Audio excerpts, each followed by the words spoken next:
Bu planda belki üzerinde çokça durulmayan konuların başında manevi kalkınma geliyor.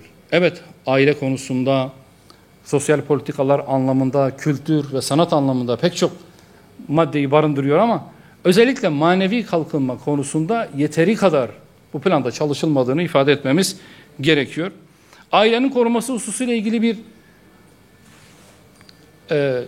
düzenleme içeriyor, bazı perspektifler sunuyor ama aile bütünlüğünü öteden beri bozan zinanın suç kapsamına alınmıyor olması bile aileyle ilgili alınacak tedbirlerin çok da fazla hayata geçirilemeyeceğini şimdiden bize söylüyor. Özellikle sapkın anlayışların aileyi tehdit eder boyutuyla bugün propagandasının yapılmasının serbest olması aile yapısına dönük de ciddi tehditlerden bir tanesidir.